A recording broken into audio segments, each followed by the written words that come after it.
bonke abantu etendeni ngegama lenkosi yethu Yesu Kristu. Amen. Sibulisa bonke abantu etendeni ngegama lenkosi yethu Yesu Kristu. Amen. Siyabulela kakhulu kawumxawule oseca kwakho tuwenze kahle wafika nawe. Umbambe isandla umuntu omxawula ngawumxawula.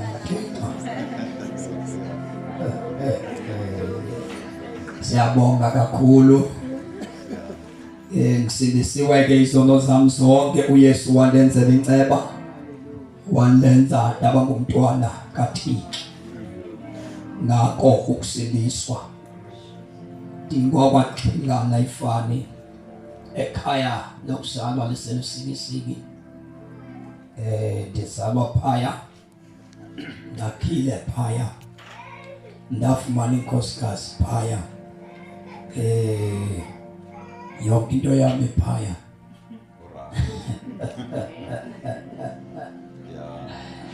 Ndasindiswa phaya. Igama lenkosi malibongwe. Okubaluleke kakhulu ukuba ndikhonze uThixo ngendlela athanda ngayo. Siyambonga ke kakhulu uThixo. Inkosikazi yami ngumagcwanini, thina singosukude ekhaya ngoxarha. Singabantwana bakaThixo ke. Uyazi indaba yokusindiswa into enqabe kakhulu. Nongathi xhaphakile kodwa inqabile kakhulu into yokusindiswa. Nkosi kafutshane nje sicacise indawo ezimbalwa sithandaze.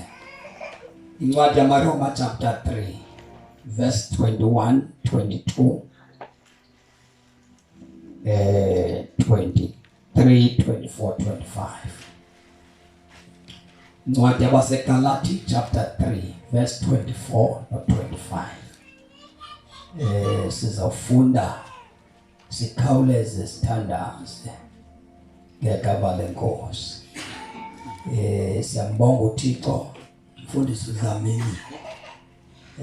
Siyabulela uba sinibone phakathi kwethu ngegama lenkosi. Ake sibabethele izandla befundisi.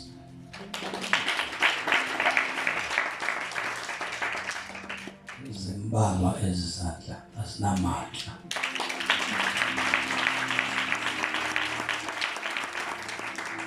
Siyambonga ke uThixo ngegama lenkosi. Vela ke ophethe iBhayibheli lesiXhosa sifunde lencwadi. Isihloko sayo apha kule ncwadi yamaRoma sithina apha kuwe Mama uDlamini. Ubulungisa ungokholo kuKristu. Ubulungisa bungokholo kuKristu.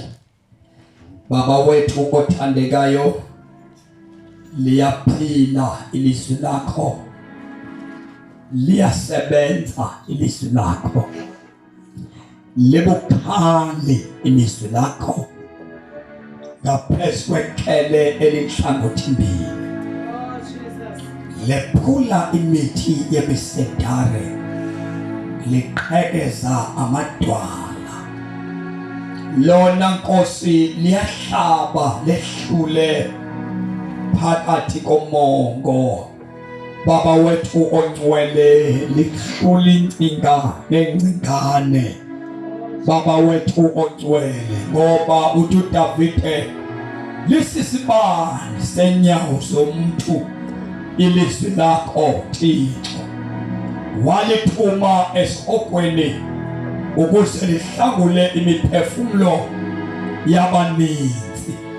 Baba wethu othandekayo, nasekutshoneni kwelanga kule ndawo esime kuyo siyalifunda ilizwi lakho ukuze abantu abaliphulaphuleyo belapha etenteni besezindlini zabo behamba ngendlela malibe namandla wokuba Nkosi likhulu labantu kwizinto ezibabophileyo.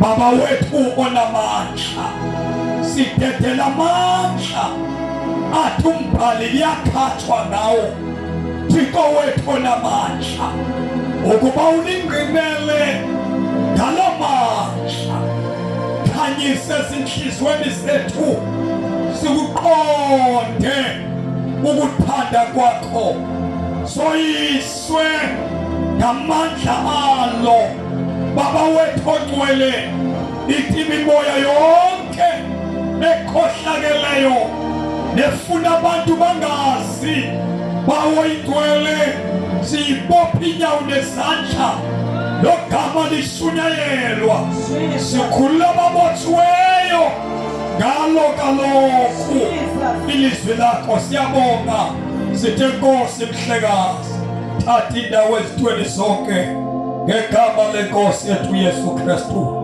waseNazaretha amen uphi umhlobo onjengo Jesu yena akakho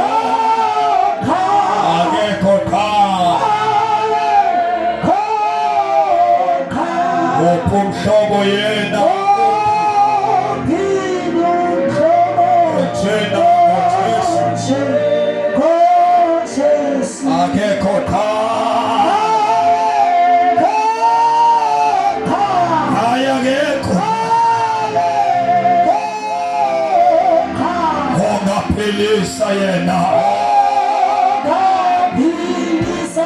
izifo zonke agekhona ayakekho ongaphilisa izifo zonke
siyafunda ke nabayitholile verse 21 ngokuke kubonakaliswe ubulungisa bukaThixo kungekho mthetho bungqinelwa nguwo umthetho nabaprofeti ubulungisa ke bukaThixo obungokukholwa kuYesu Kristu kube obabo bonke kuphezu kwabo bonke abakholwayo kuba akukho kwahluka Nifuna ke sibambe lamazwi ubulungisa bukaThixo bungokukholwa kuKristu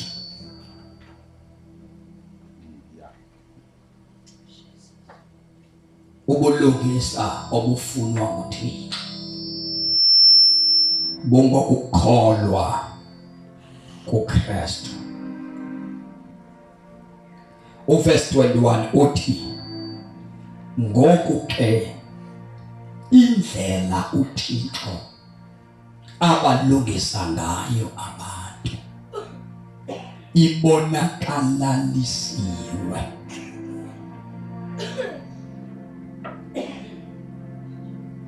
ubulungisa obufunwa nguThixo bona bungokukholwa bukhona ubulungisa abantu ababenza ezinkonzweni nobufunwa ngabantu kodwa uThixo unabo obakhe ubulungisa abufuna emntwini. Obakhe ubulungisa uThixo bungokukholwa kuKristu.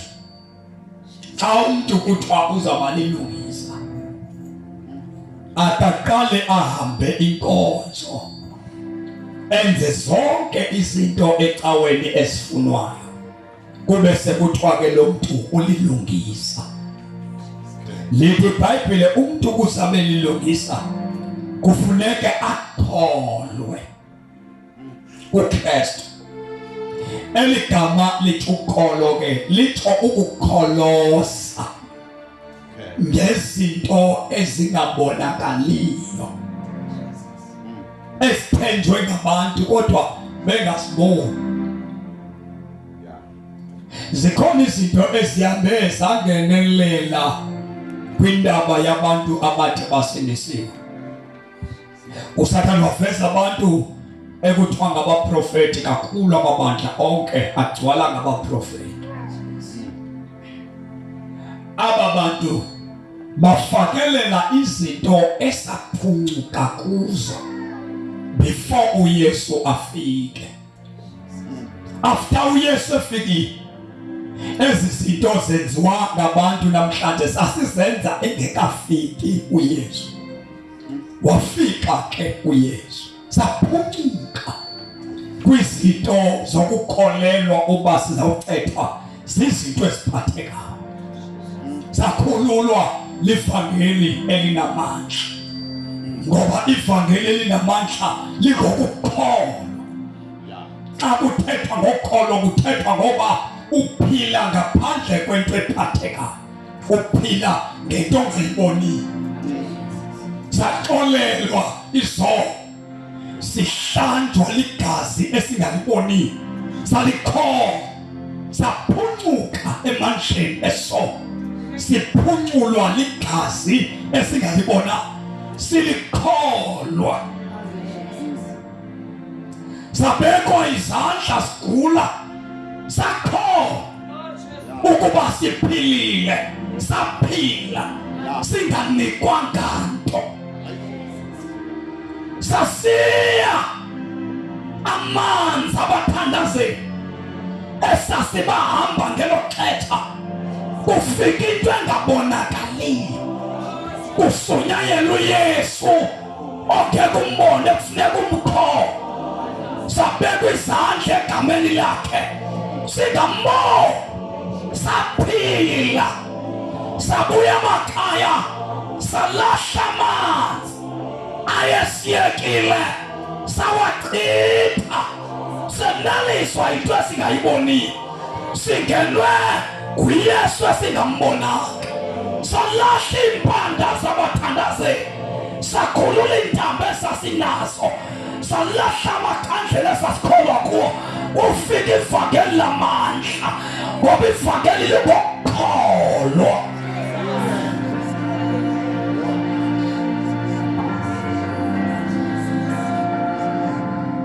Sangena singamanxila, kwasunyayela uYesu ongabonakali, kwathiwa inxila liyakholelwa izono, ziyahlanjwa ngegazi lemvana, kwatholula isandla. Nanku uYesu ufikile, sasalula isandla. Oh haleluya! Ukholo lwethu lasiphucula etywaleni esasibutsha ngenxa yokholo, ngoba ivangeli kaYesu yehlukanisa umntu nesono sakhe. Sono sakhe sakholwa, ukholo,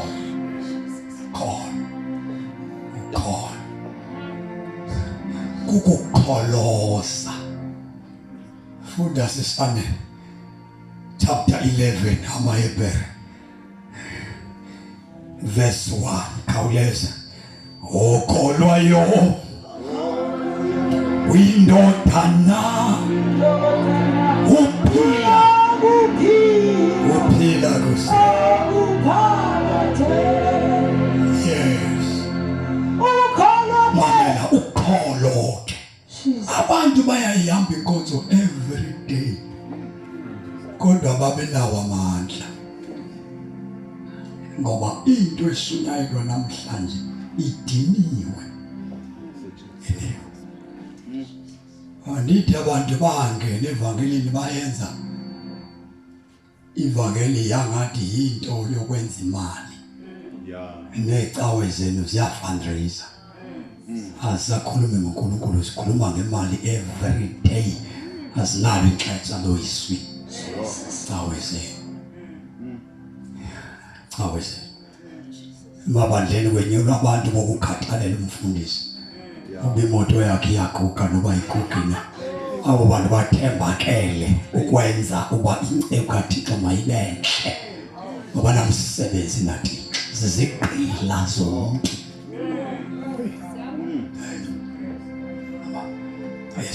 Esicaweni kuthethwa ngoba umuntu kaThixo makabe right.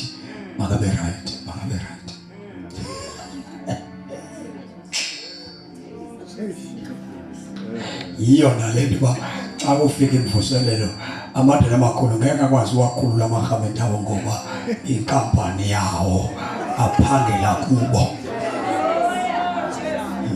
Ngeke kube lula.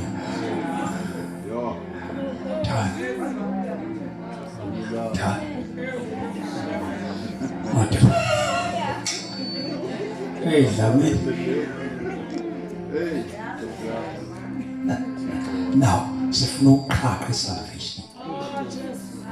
Ungangena emgibeni wecawe.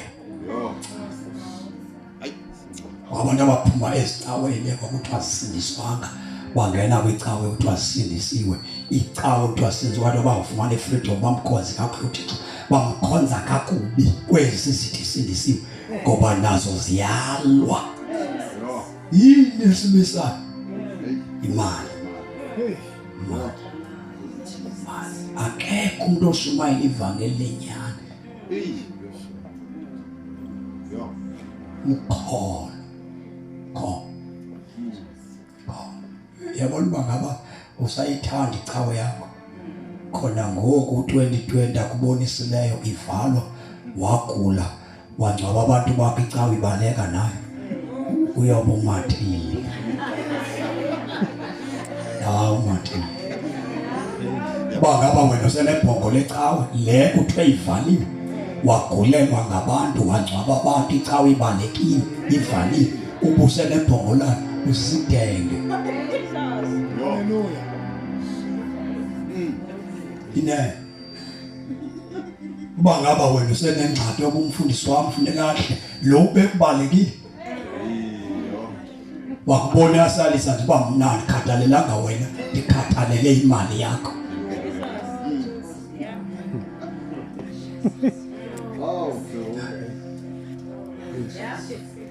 Madoda. Kuyo intaba yaseGolgotha yabethelwa khona ukuze ihlanjwe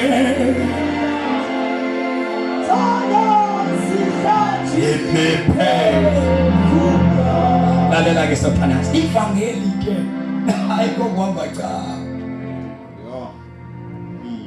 kungekudala icawe zizawuphela kushiyeka abantu abathola uJesu sesazonqula ezitabeni uthini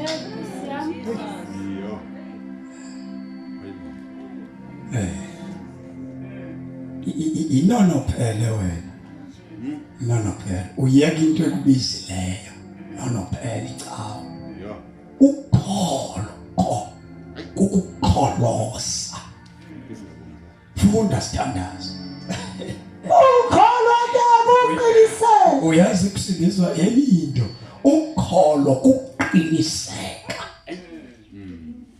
qiniseka Mayo amaHebrew chapter 11 verse 1 uqiniseka ubulungisa bukaThixo bungokholo ngokholo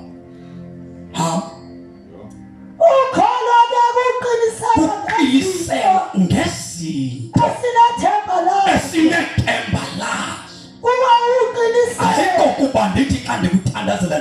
ipasi ke nesitafu sami ngosebenzisa hayi beki isandla egameni lakhe uYesu lithi iBhayibhile bayophila emveni koko ndingakuniki manzi ndingakuniki oil ndingakuniki ityuwa ndikuyeke nento engabonakaliyo ngoba uSathana akabonwa yakulwa nento engabonwayo ngento ezibonakalayo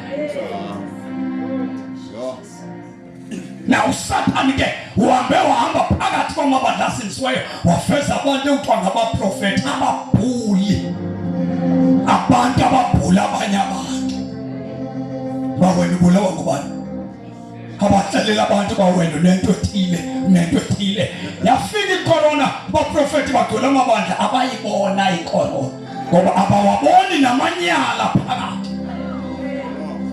aprofeti nje abantu bakhulelwa phakathi abantu badlamanya benza amanyala phakathi esikhonzweni bekhona abaprofeti ababoni nix bazobonisa imnyama phezu komuntu okholwayo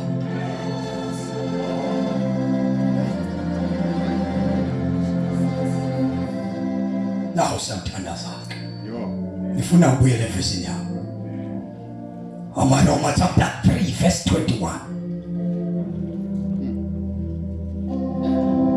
khawuleza ke sisane ndifuna uyibambe le xa usindisiwe awubelongi ecaweni nakweyiphi le cawe okhonza kuyo suvuma ikuowune suba ngowecawe yiba ngowalomuntu okuthengileyo so owunwa inkonzo ngoba soze uyenze intando kaThixo kukho indoda ehleli phezu kwakho soze uyenze into ibizelwe nguThixo kukho umuntu ocontrol ubomi bakho bunike uYesu okubizileyo unike uYesu ngokupheleleyo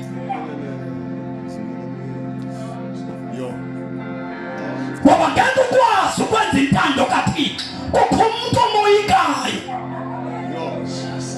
iBhayibhile lithi masingoyiki bakhe masoyike uThixo ukuze sikwazi ukwenza into esibizelweyo masahlukane nokuzifaka ebantwini kodwa masikhonze uThixo ngoYesu osibizileyo amen futhi zawukhangela abantu ke bokugqibela bantu bokugqibela abazakhonza uThixo ngendlela efunwa nguye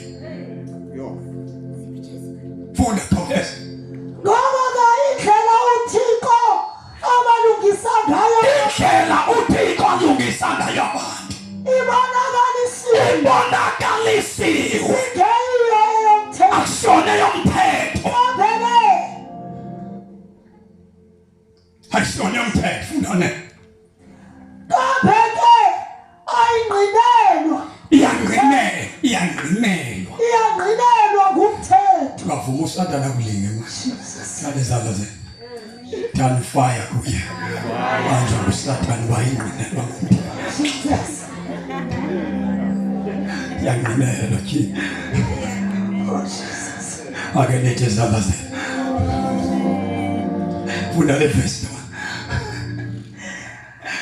ngoba ke indlela uThixo abalungisa ngayo abantu ibonakalisiwe akusiyona yomthetho lalela iincawe zilisa umthetho kodwa thina sakhululwa ngokholo hayi ngomthetho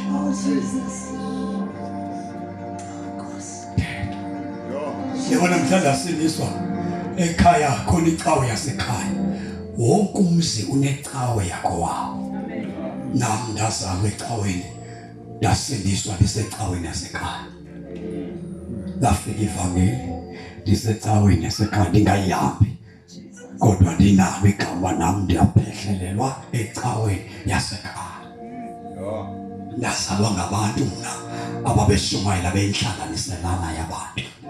Ndasindiswa.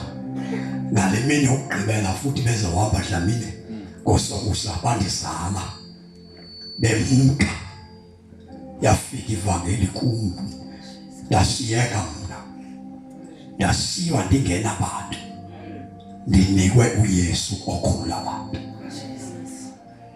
Ndakhonza ecaweni yasekhaya. Ndancedwa nguThixo ngoba zange xa ndinikwa uYesu kuthiwe nansi icawe engcono.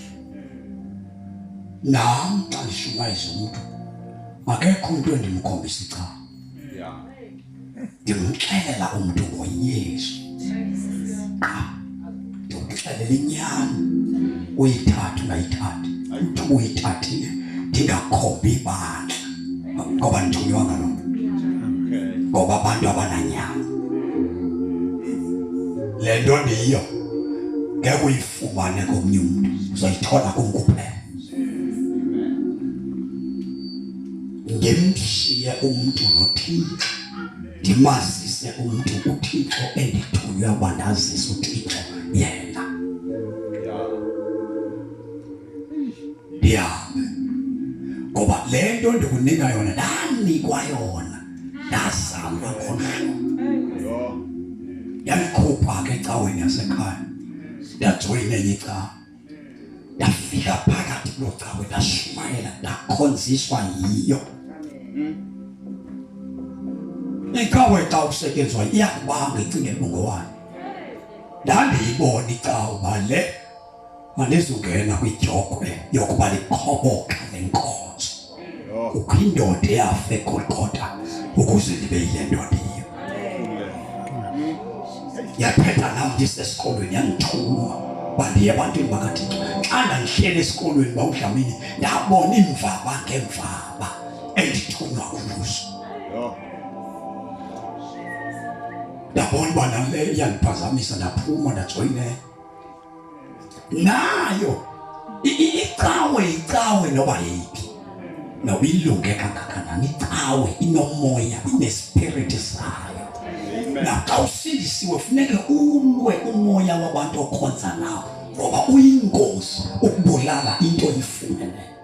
Kukho abantu abangasenalo ivangeli lisemlonyeni laphela.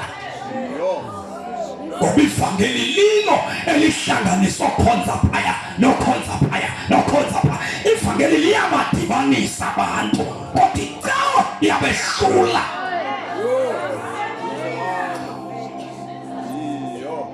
Ivangeli iyabahlanganisa okhonza phaya nokhonza phaya nokhonza phaya baba into eyodwa kodwa icawa ziyahlukanisa.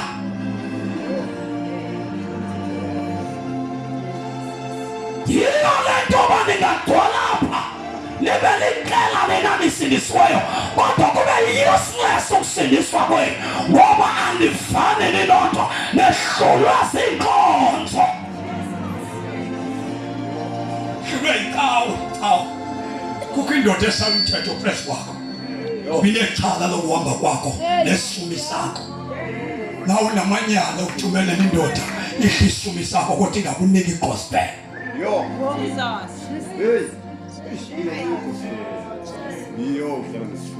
Understand us?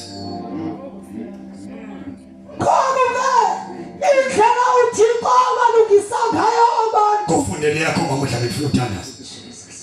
Sizogutyula.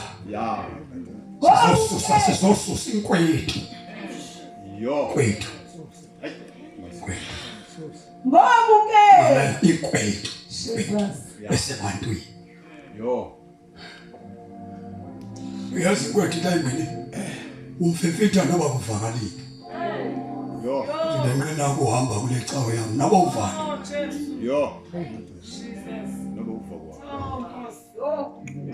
Mfefetha nje ithambo elingenayo. Nobuyeva into abakusekhona andiphili yanyanzeleka mnazi bophelela kule nto. Xa usindisiwe awunandawo ekubophayo. Xa usindisiwe yema usana uyabalahla abantu uyazizwa nebalahla abantu kakhulu akulahla ukukhupha ecaweni yakho enxiba kakuhle yo naku semfundise into ongafaki nalentika yo ubanjwe ngomfundisi ongafaki imthiko okhatheleyo bukathi umuhle ma icawa uyakwazi ukunxibisa umuntu makhulu unxibisa icawa abe mhle usindiswe uthi dilahla icawe ngokusindiswa uphinde ubanjwa icawa ungavuleki uba tyini seyicawe lento ndandiyenziwa pha ndisenziwa yona nala oh man ivangeli mamohlami lakufika liyawavula amehlo uyabona uPetro babengengabo amaJuda babengamaJuda ngokuzalwa besazi umpetho kaMoses kakuhle kodwa mhlaba ufika ivangeli baphume ebuJudeni bekhona emaJudeni baphuma bamela uKristu unezinto ezazibafeyisa bangene batyaleli besiwa ngamaJuda bengamaJuda nawo kodwa belwela inkolo abayifumeneyo ngoba into ayipholile akusiyona yomhlaba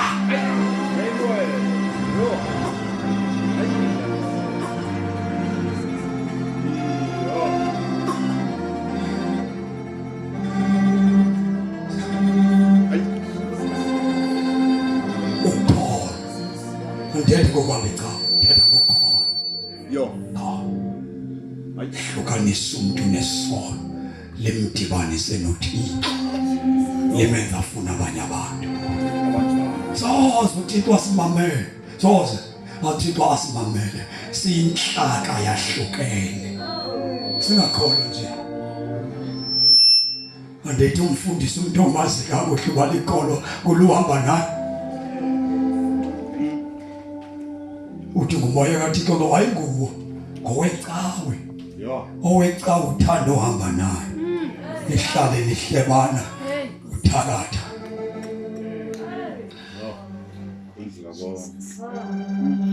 moya wecawe uyasihlukanisa khawuleza nthandaze mamdlame khawuleza sizovuselela manje sovuselela Babuke kubonakaliswe uphi umhlobo onje ngoJesu ayakekho na ungaphilisa yena ungaphilisa isifo sethu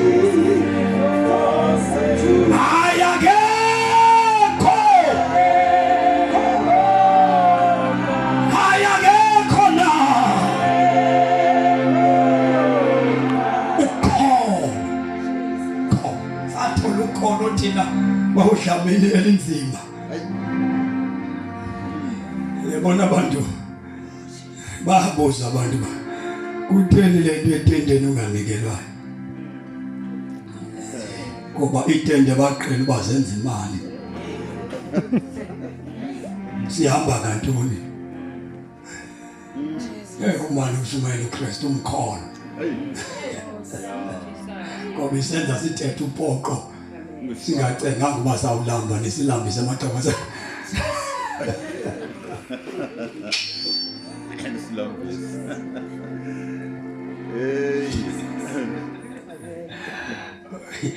ivangeli xa ubizwe nguThixo hayi xa uzibizile ubizwe lizulu liyakuhoya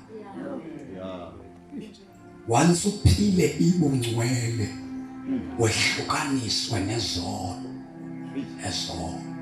ngoba into ebangela uba nikhonze every day kodwa kungabikho intshisakalo nobungqina umuntu wacela abantu bobungqina kungabikho umuntu ongxamayo ngqine kodwa kushunyayelwa yonke imihla inoba into eshunyayelwayo ezicaweni zethu funeka ingane ikhube ingane enzeni ikhubeke ngoba nizoyikhupha imali ngoba lo uniphetheyo nifitwa nini akafitwa nguThixo neka nishuma izingqondo lento ayicingileyo uba makanikhuthaze angayi ezulwini.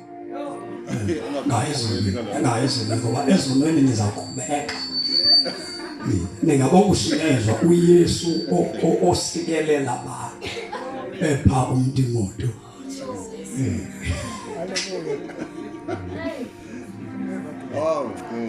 Ndiyathetha nje lapha. uYesu opha abantu imoto, uYesu okwazi ukusikelela umuntu noba umbi. Kungathethwa ngamanyala ngoba amanyala azawudenza nifihle izikhwamu zenu.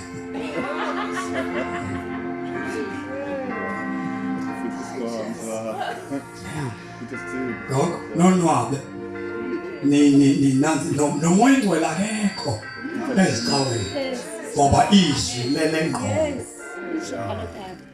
moya yakhonza nje yakhonza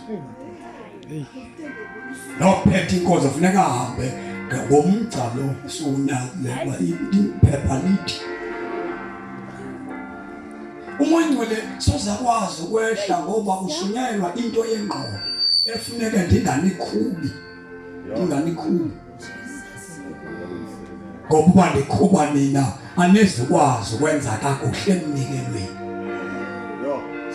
Mamelani ngixelele uYesu akevani namanyala.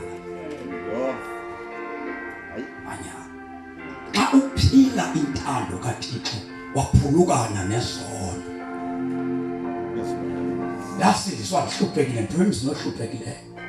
Yathola ivangeli ehlukanisa umuntu nesono.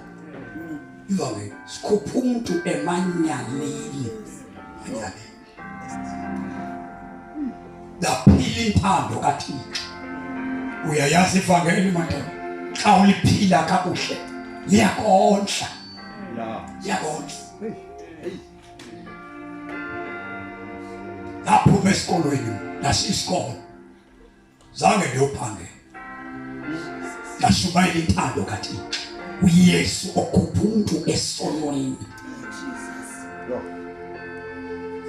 Yashumayela.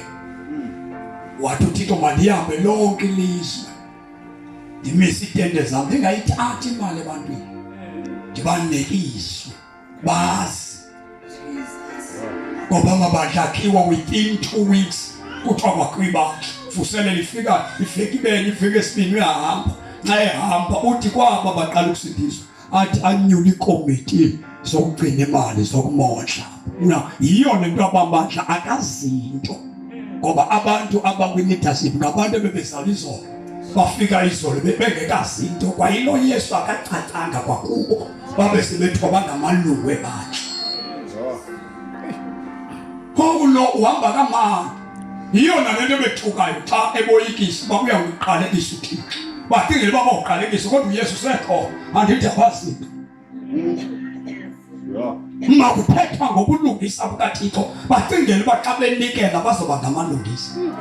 Xa bekhupha isumbi bazoba ngamalungisa.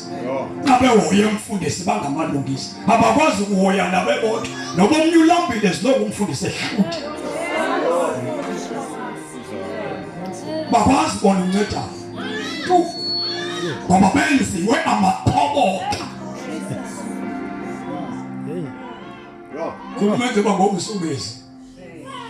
Uthi hayi ndithethe kakubi ngocawe yakhe ngomfundisi wakho mbese. Yakuyikhuphe lento ezendiyithethe. Yakuyirabhe nokuyathanda. Uyohlala emzini akho icaphukela kodwa ibikuwe. Uzazi nje uba ndesizanga ngenxa yokuthetha kakubi kwakhe. Funda.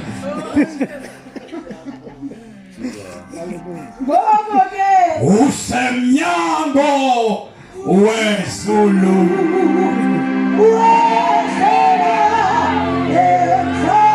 Selizokhala.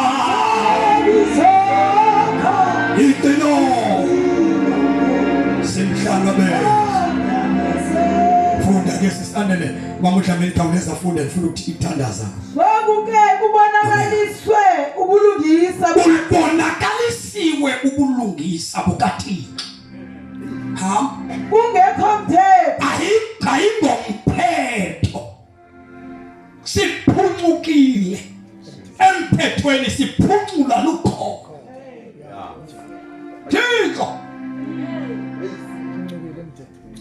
siphucukile emphethweni siphuculwa lukholo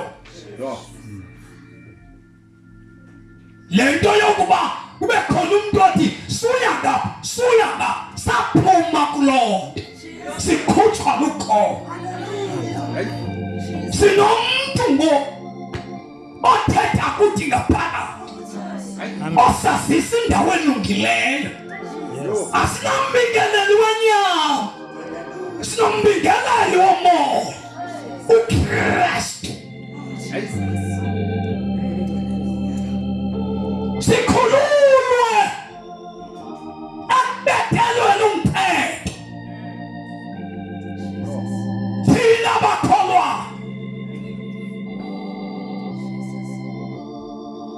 thina bakholwa thina bakaKristu sinomphetho ngaphakathi asinandoda esibethela umphetho sakhululwa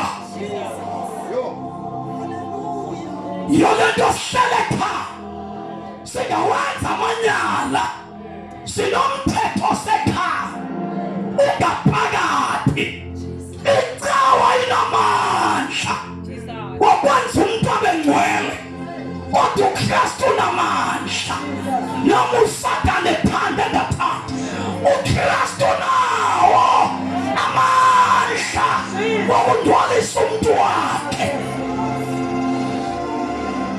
sakhululwa emphethweni madoda ukusayela umphetho yindoda sakhululwa ukubanjwa icawa sathola ivangeli ifika abantu besilwa ibahlanganise ivangeli ifika bengangenelani ibenze bangenelane ivangeli ifika beswatana ibenze babulisane ngoba ivangeli yodwa ehlanganisa abantu abangevaniyo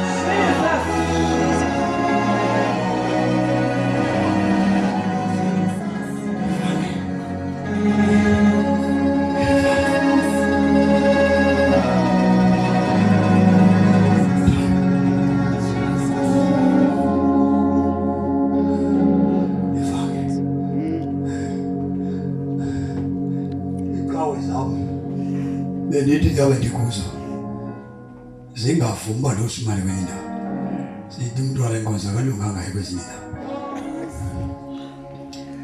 ndithi mina kuzo hayi umuntu walenkonzo andingowayo beyinhlupho kakhulu ebantwini beca beyinhlupho kakhulu ecaweni bendikuzo free ngokwakho caweni nayo Hallelujah. ndiphumile nakule bekade ndikuyo Amen. hayi free nabo nabo baphumule futhi bashupile ayishumi bona bashupile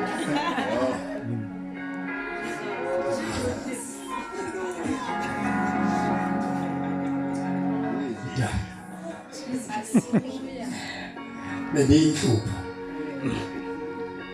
nangoko ndiseyiyo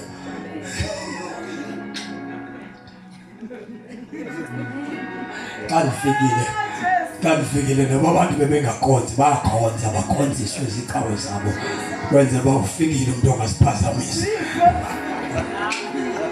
nansi into endiyithandayo necalibile iyavuka xa ndifikile ikhonzisa abantu babo nabevaliwe indawo ezinendawo engekakhonzwa kuzo niyeza bazawuvuka abantu ikhonzisa bathi bawuniyeka mhlawumbe mka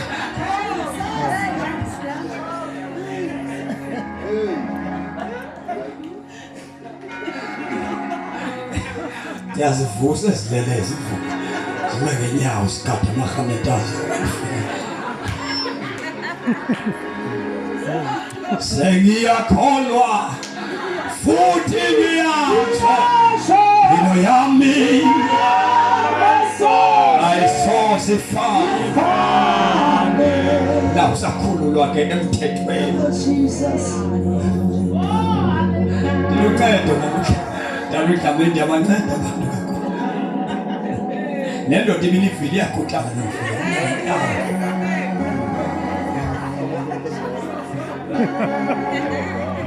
Hey. Hey. Hey. Noma ndifika ke bandleni kumapha nje kwami ive kuthiwa ndiyeza indoda ima ngenyawo. Makuvuka imvusela. Jesus. Into nayawuthi ithi dino. Ngoba igijima ngawaya amandla, igijima nganayo. Hallelujah. Safini dino iphinde ihlale phansi. Hallelujah.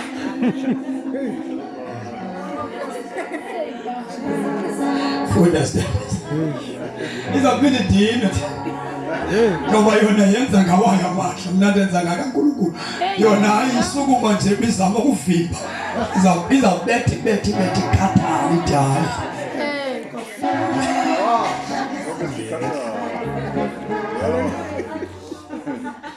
Yamthanda uJesu wakhuluma umoya.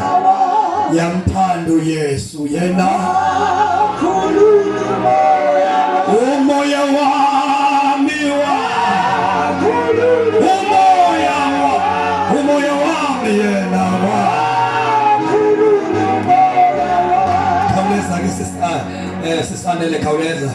Now ithi the Bible verse number 22.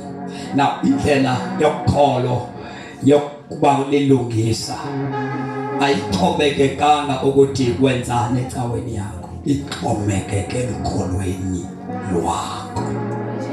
Uba lilungisa ngokho akubhatalelwa ubulungisa. Amen. Bhatalelwa xa usenza kakuhle ecaweni yakho. Abantu bakwazi ukwenza kakuhle ecaweni yabo basiya abantwana belambile, kodwa qiniseka uba imali ecawe yona iphele. Uthi usebenzela izulu, awusebenzeli izulu, usebenzela ingcwaba. Ukholo lolwezulu. Abantu bakwazi ukuba angabhatali umuntu emkwelete, kodwa qiniseka imali ecawe yona ihamba kakuhle, kodwa baleke isikweleti zabantu. Kodwa xa wena enze kakuhle uba usenza kakuhle, angabi nanyani umuntu esenzela nje igama elihle ecaweni. Awusebenzeli izulu, usebenzela ingcwaba. Izulu lisetyenzelwa ngokholo. Ukholo lenza umuntu abe lilungisa, abe nesazela, akhonze uThixo ngesazela. Ungabi inkonzo ungenasazela. Ukholo luvusa isazela ebantwini. Vusa isazela, yabona ebantwini vusa isazela tata. Sazoyibona intombazane enganxibanga kakuhle iveza amabele ime ngaphambili ezikhonzweni njengoba senziwa nje. Ungakhuzwa. Omama abadala bathi ngoba umfundisi uyabathanda bemeha. Sawuzibona, sawuze ubungcwele bubekho kujajiwe. Sasizoze bantu benganxibanga. Uthi uzawuthola amakholo angcwele. Soze singena nje emnyango uMagqabaza ngaqalisa ukuhleba, akasajajanga la mntu. Sebumkile ungcwele akwazi ukukhuza Magqabaza akasajaji umntwana. Naqalisa ahleba Magqabaza axakwe ngumntana ongenayo oyibamba imayiki. Magqabaza anxibe kakuhle kodwa axakwe sisimo.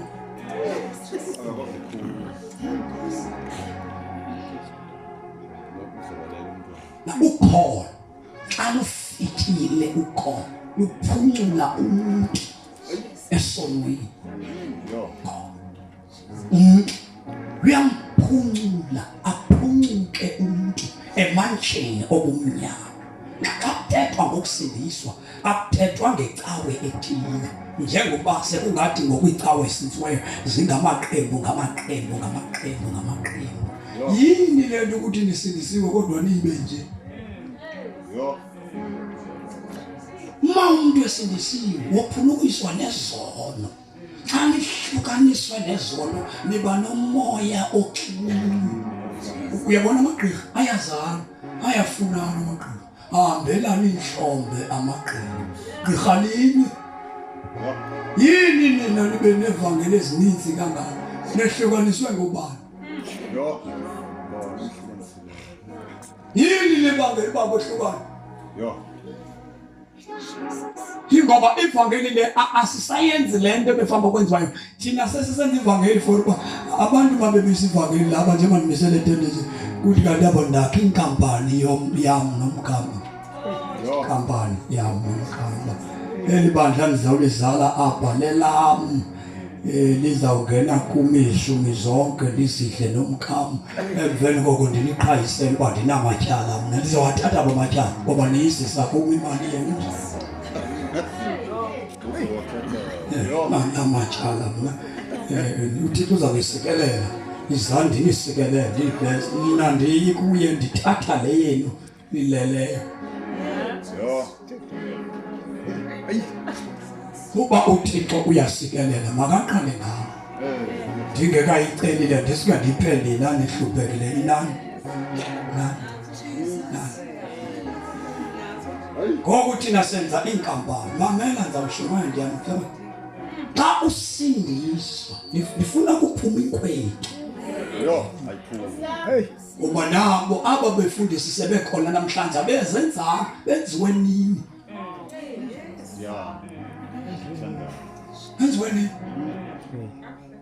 shumayeli ivangeli thina sinikwa uphiwe impuphu mini usiphekele ipapa ubulela ikhabhishi oyiphiwa ngumuntu uyibonga unqweme ikhabhishi yakho usiphekele uphiwe into encinci yamafutha kujike nina nadayisa ngento engafanelanga udayisa umhlaba ufile ufe abantu besithi bakhona baphethe uYesu zovusele uvuke ungafeli kulento kuyo khonze ecaweni kodwa ungayifaki imali inhloko yakho ebantwini sibizwa nguThixo siphuma endaweni sibotshwe imimoya yasemakhaya sancama yonke into sayincamela uThixo nakwaba khona umuntu ohleli phezu kwekhanda lakho okontrola wena indlela ongawukhonze ngayo uThixo how uphi umongcwe esimnikiweyo ekunguye ekuthemba kalawo likholwa liyathunywa liyathandaza lithunywe emzini lingene kulamzi alikhonzi nawo lithunye phaya yakho isekhona ayisekho lo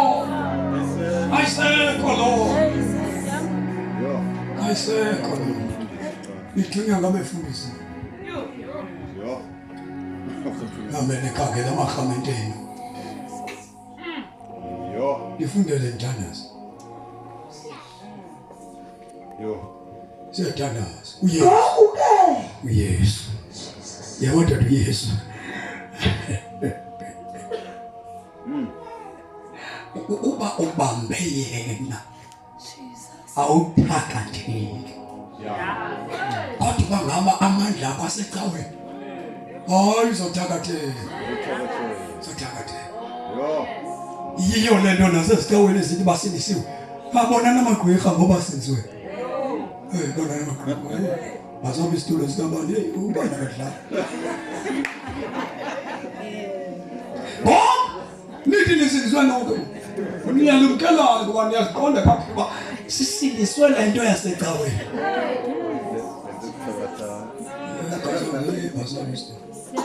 bazobe isitulo sikabani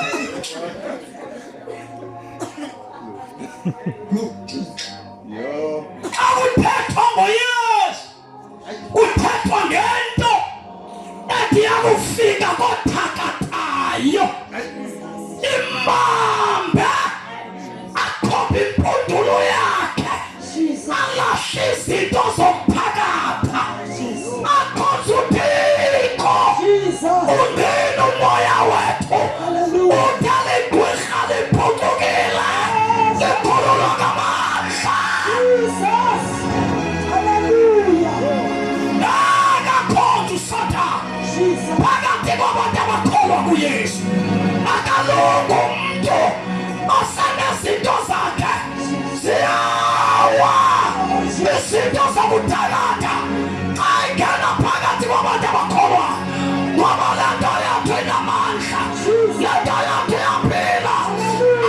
Yahlulwa ngabathakazi.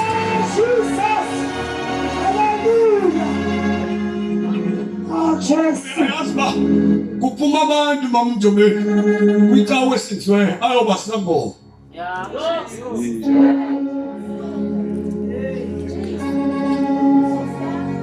Umuntu ephuma kwicawe ethi sindisiwe. Basinzwe bonke bathi umlomo sinzile. Zonke isikhala.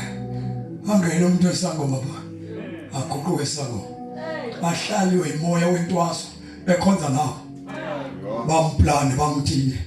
Aphume umuntu ehlulwe ngumoya wentwaso. Awuthwasa. Abazala amadayi behlelakele.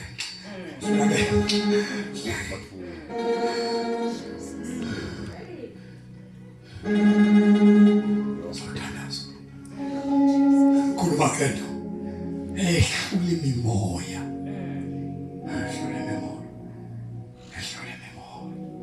Ukukholwa kuYesu. Kholwa kuYesu. Ungena phakathi kwethu. Ekhathelwe ngumoya wentwaso. Athakufika phakathi kwethu. Singathethi inzondo. Sithatha ngendoda. Alafegolgotha. Yafela abantu. Yahlula uSathana. Igama layo nguYesu. Unamukholwa kuye. Alike demoni. Alikaphinda lihlale kuwe. Awungakholwa kuYesu. Angajoyini icawa. Ngoba usendisa lijoyinwa. Kodwa umuntu uyangenwa. Jesus. Oh, hallelujah. Uyangenwa. Uyangenwa.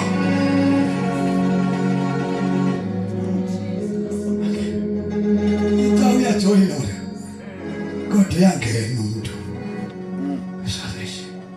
Jesus. Icawa izinto zifika kakhulu xa umuntu bangaphambili esivakatshini. Abulisa. Ndike mina madoda ke. Hayi, ithemba ngisoze ndibe ngwalapha ecawa. Hayi laba ngathoka usenzile. Engala wena. Izihambe zonke badala ngecawa. Hayi ayikho. Efana nale ndifike. Hayi ke baba abantu bohlala phansi. Kusasa usekomitini.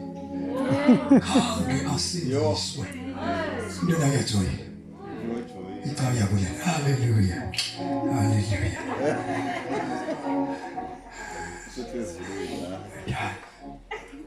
Uyaphi? Ukholo. Soyisangana. Kholo. Lekushintsha umfana uthanda amankazana. Abe ngumzalwane. Sumayela noLewu namhlanje. Sumayela noLewu. Sumayela noLewu tata.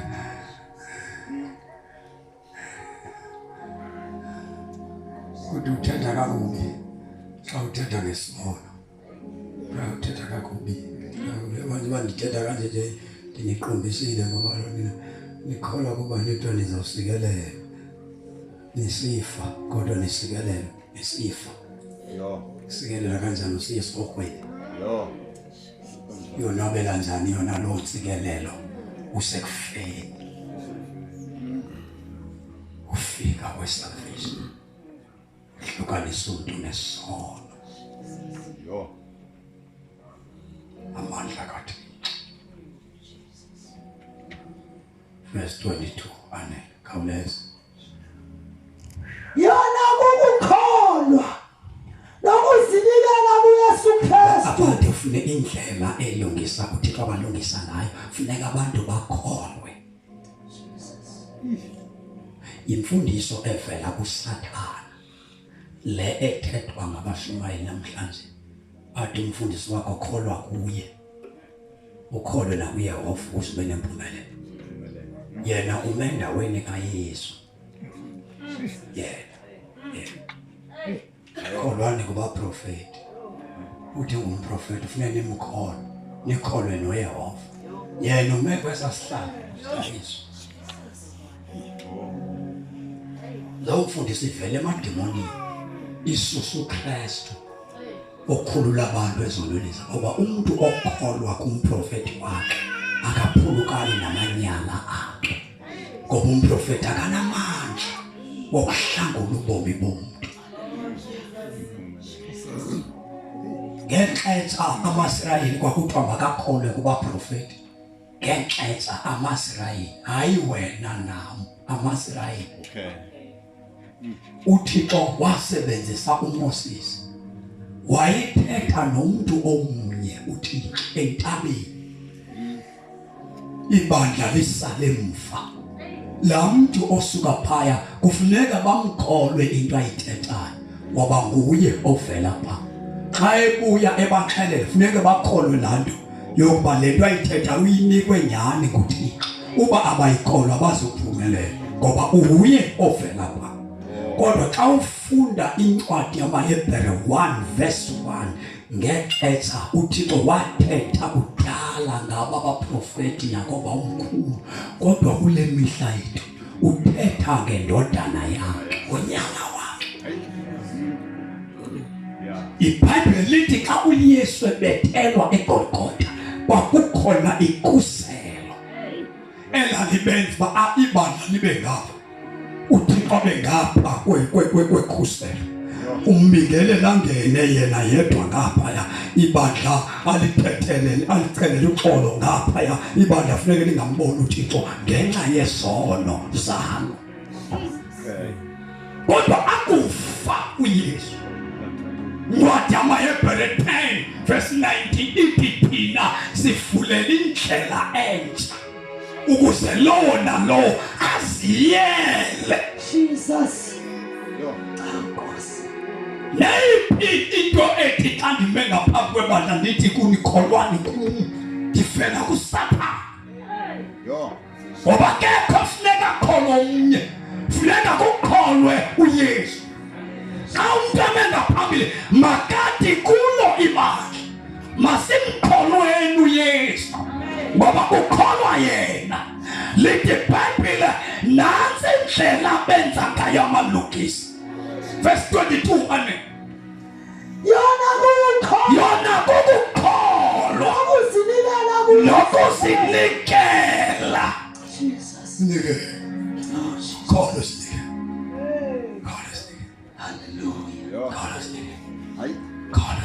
Oh Jesus. Yatomjomeni waqhiba uzinikele uzinikele kubani anele futhi Yona kukholwa nokuzinikela kuYesu. lokho mama ukholwe wakugqiba uzinikele kuYesu Kristu ungazinikeli kuXhingana okusumayizileyo uzinikele kulobe emsumayela uzinikele ube ngowakhe. Hallelujah. Jesus. Hallelujah. Uzinikele uzilahlele Oh Jesus. haya mtuli watu uzilahlele kuYesu Jesus. ube ngowakhe Hallelujah. uhambe emhlabeni ngowakhe Oh Jesus. uphilele yena noba indawo ikhona noba ayikho uphilele yena wenza intando yakhe akanawo amaqhinga kodwa wenza intando yakhe ukhona msini wakho ukhona mpophongela khona ukhona lalini awunalo ithuba lokwenza amanyala ngoba wasinikela ungowakhe. Jesus. Hallelujah. Oh Jesus. Thank you, Lord. Yes, Jesus. Nasinikela muntu Oh hallelujah. nasinikele Jesus. nasinikele Jesus. sinikele mfana wami sinikele kuye ube ngowakhe ulawulwe nguye Jesus. wenza into ayithandayo uye apha futhi uba yakhona. Oh Jesus. sinikele kuye, uyakholwa kuye, uyasihlela umuntu wakhe. Funa khawuleza sinikele kuye. Yona bukho. Bheka intoba xa usilahlele kuye ungaphinde uhlutshwe ngamadimoni. Uhlutshwa ngabantu esikolweni. Ndamkhamela kwendawo ethisha kuzo. Abantwana bethu sibathumele esikolweni kwithisha lezithi sisi. Abantu baxakwe ngamadimoni. Ngoba pha esikolweni umuntu ubamba icawe yakhe. Nomnye ubamba icawe yakhe. Nomnye ubamba yabona. Bawudlabe ubamba icawe yakho umfundisi wecawe yakho esikolweni emsebenzini. Afika amadimoni abethe abantwana. Kukho abantu abathi baza amandla kaThixo. Kwindawo eniphangela kuzo akumelanga uba amadimoni afaka adakazise. Kukho wena. Adakaza njani amadimoni kukho uNkulunkulu? Yo.